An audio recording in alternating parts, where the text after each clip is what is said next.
మద్ మజులీ మాస్క్ ఏ రాష్ట్రం నుండి జీఐ ట్యాగ్ దక్కించుకుంది? అస్సాం రాష్ట్రం నుండి.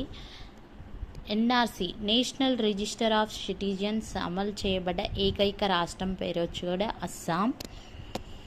ఫ్లిప్కార్ట్ ఇటీవల ఏ బ్యాంక్ భాగస్వామ్యంతో సొంత యూపీఐ సేవలను ప్రారంభించింది? Axis bank. బీఎస్ఎఫ్ యొక్క ఫస్ట్ ఉమెన్ స్నిప్నర్ ఎవరు? సుమన్ కుమారి. భారతదేశపు ఫస్ట్ అండర్ వాటర్ మెట్రో ఎక్కడ ప్రారంభించడం జరిగింది? Kolkata. Pro kabaddi league session 10 విజేత ఎవరు? పునేరి పల్టాన్. ఆసియాలోని అతిపెద్ద ఓపెన్ కాస్ట్ బొగ్గు గని ఏది? గేవ్రా మైన్. రాష్ట్రపతి కోటాలో 2024లో రాజ్యసభకు నామినేట్ అయినటువంటి మహిళ ఎవరంటే సుధామూర్తి. టెస్ట్ క్రికెట్ చరిత్రలో 700 వికెట్లు తీసిన మొదటి ఫాస్ట్ బౌలర్ ఎవరంటే జేమ్స్ అండర్సన్.